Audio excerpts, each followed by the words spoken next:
तो अब हम पढ़ने वाले हैं arterial supply of nose in association with epistaxis. तो सबसे पहले जो नोज है it is supplied by common carotid artery. Common carotid artery की दो ब्रांचेज होती हैं, इंटरनल कैरोटिड और कॉमन एक्सटर्नल कैरोटिड। तो दोनों से सप्लाई होती है नोज। पहले हम इंटरनल कैरोटिड की ब्रांचेज देखेंगे, फिर एक्सटर्नल कैरोटिड की ब्रांचेज देखेंगे।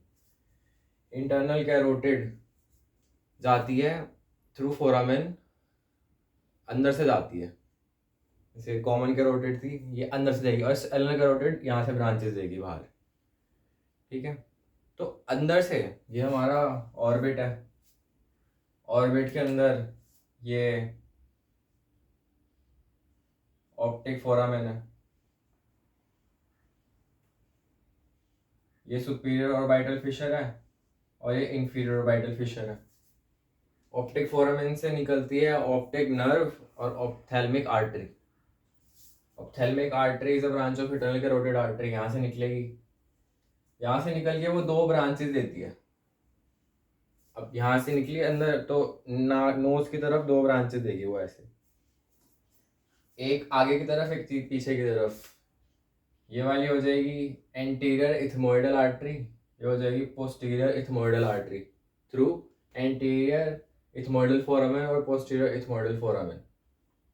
जो कॉमन वॉल है between orbit and nose, lateral wall of nose, इसको बोलते हैं हम लेमाइना पेपरेशिया। ठीक है, तो उसको पियर्स करेगी ये रही लैटरल वॉल ऑफ नोज या नेजल सेप्टम। तो ये लैटरल वॉल और ऑर्बिट के बीच में कॉमन वॉल लेमाइना पेपरेशिया को पियर्स करेगी। ठीक है, anterior ethmoidal and posterior ethmoidal artery supplies that lateral wall of knows. फिर उसके बाद ऊपर एक क्रिब्रिफॉर्म प्लेट होती है इन कैलवेरिया, बेस ऑफ स्कल में, जो कि ऑर्बिट के जस्ट ऊपर है यहाँ पे, उसके अलोंग जाएगी और फिर सप्लाई सेप्टम बीच में आ जाएगी। समझ गए? पहले तो इसको लैटरल वॉल को सप्लाई करेगी, फिर ऊपर से जाएगी और नेजल सेप्टम को भी सप्लाई करेगी।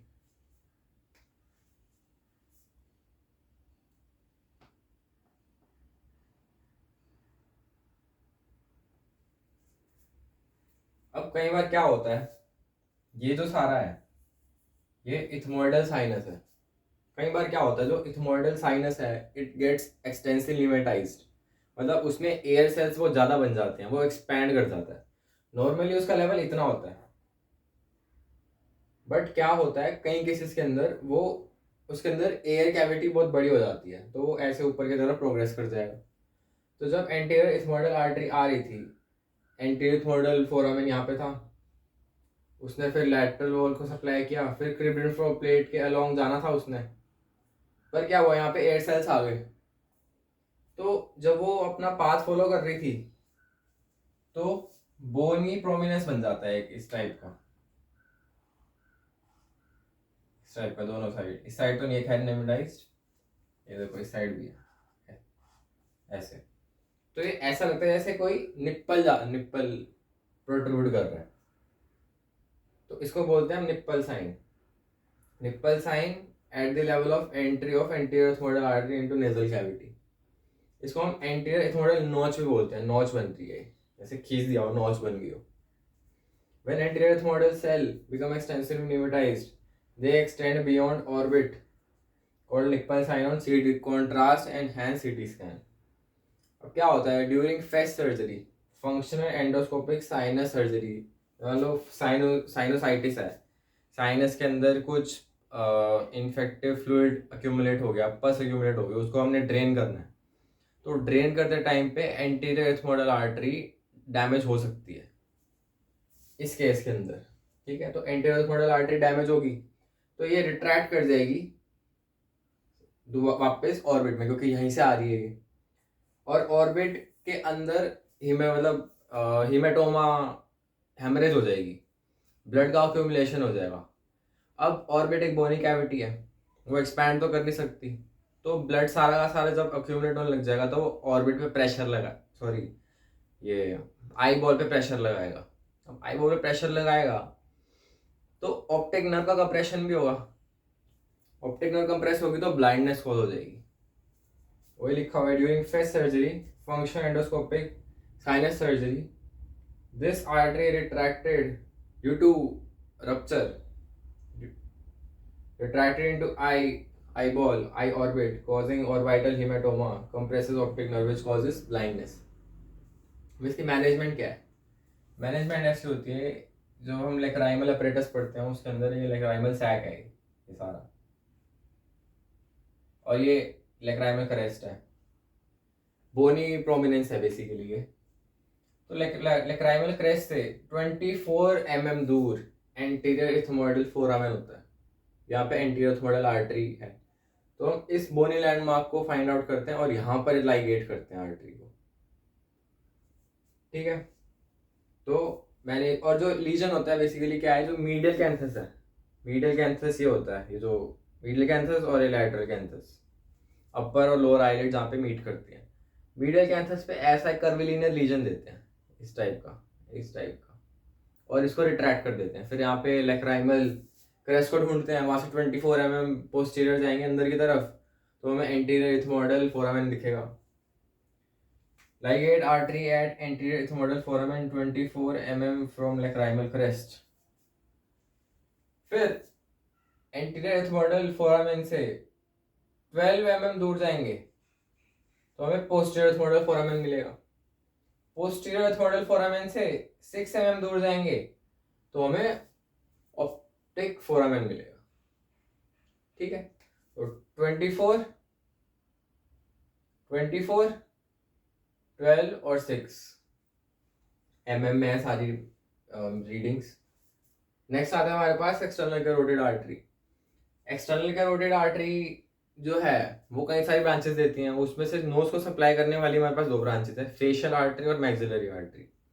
फेशियल आर्टरी की सुपीरियर लेबियल आर्टरी होती है, ऐसे जाती है सुपीरियर लेबाइल आर्टरी, आगे से आके नेजल सेप्टम को सप्लाई करती है, ये आ रही है आगे से, ठीक है, नीचे से आ रही है आगे से सप्लाई कर देगी। इसको हम ऐसे भी बना सकते हैं आगे से,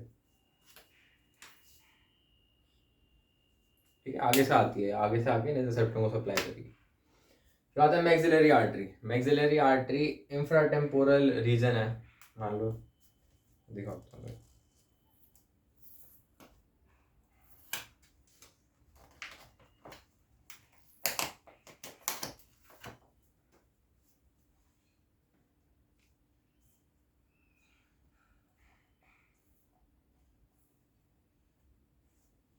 क्या है इसके अंदर, ये है हमारा मैक्सिलरी साइनस, ये हमारा टेरिबल प्लेट लैटरल और मीडियल, ठीक है, मैक्सिलरी साइनस टेरिबल प्लेट, और इन दोनों के पीछे है हमारी लैटरल वॉल ऑफ नोज, ठीक है। इन दोनों के बीच में स्पेस है एक, इसको हम बोलते हैं टेरिगो मैक्सिलरी फोसा।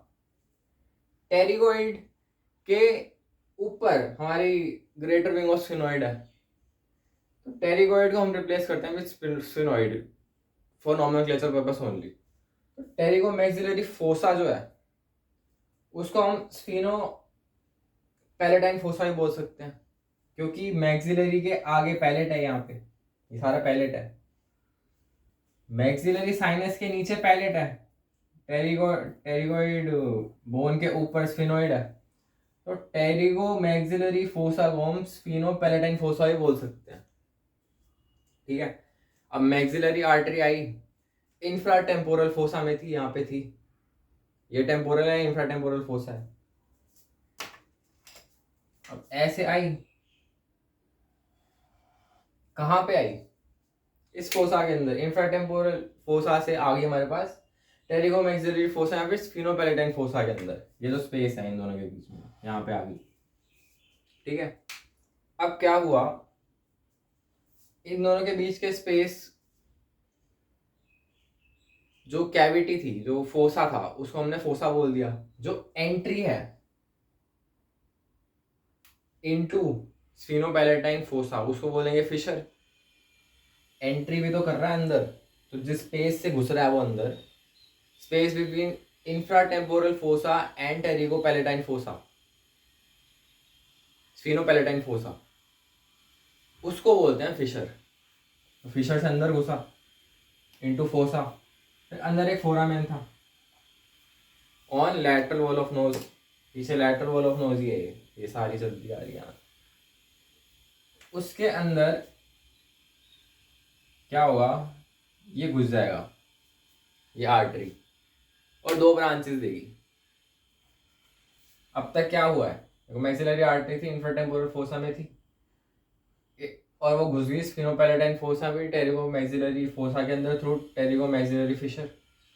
अब उसने अंदर जाके दो ब्रांचेस दी, एक तो क्या आई, उसने पैलेट को सप्लाई किया, ऊपर से आ रही है, ऊपर से आई और पैलेट को सप्लाई किया, तो सुपीरियर पैलेटाइन आर्टरी या फिर ग्रेट पैलेटाइन आर्टरी, ग्रेट क्योंकि ऊपर से आ रही है, डिसेंडिंग पैलेटाइन आर्टरी बोल सकते हैं क्योंकि नीचे से आ रही है, ठीक है। और दूसरी आ गई स्फिनोपैलेटाइन आर्टरी।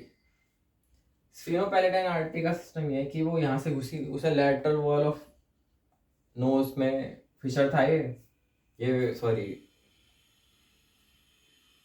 फोरामेन था, सॉरी स्फिनोपैलेटाइन फोरामेन, स्फिनोपैलेटाइन फोसा के अंदर स्फिनोपैलेटाइन फोरामेन, फोर स्फिनोपैलेटाइन आर्टरी घुसी लैटरल वॉल में, लैटरल वॉल को सप्लाई किया, लैटरल वॉल को सप्लाई करने के बाद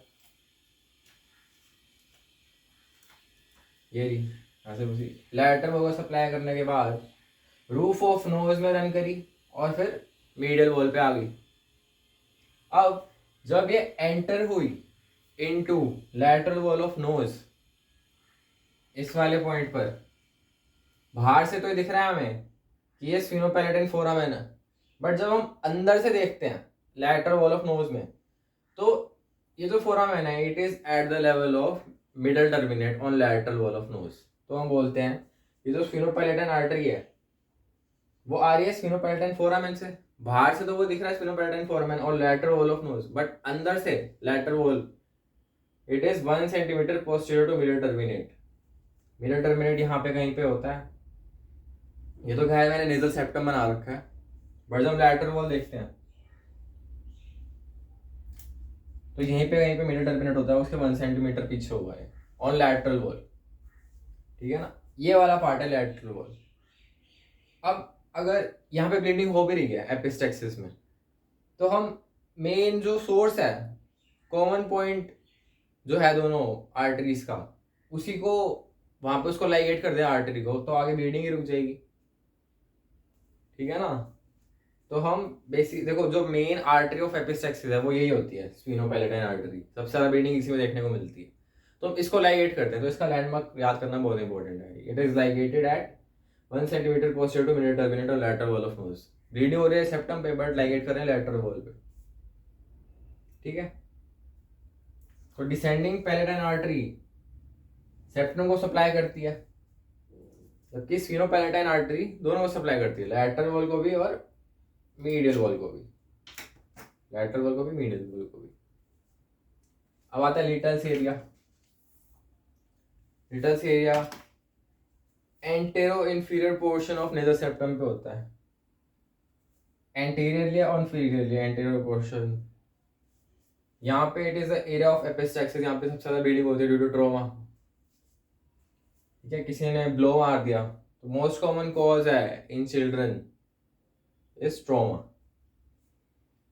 दो आर्टरीज आ रही हैं, anterior ethmoidal artery, posterior ethmoidal artery, internal carotid की ब्रांचेस हैं, ऊपर से आई एंटीरियर और पोस्टीरियर। फिर एक्सटर्नल कैरोटिड से हमारे पास 3 ब्रांचेस आ गई, एक फेशियल की और 2 मैक्सिलरी की। मैक्सिलरी की ये दो स्फिनोपैलेटाइन और ग्रेटर पैलेटाइन आर्टरी, और फेशियल की आगे सुपीरियर लेवल आर्टरी। तो ये जो रीजन बनता है इसको बोलते हैं कैसलबैक्स प्लेक्सस, कैसलबैक्स प्लेक्सस। तो ये था हमारा आर्टेरियल सप्लाई ऑफ नोज।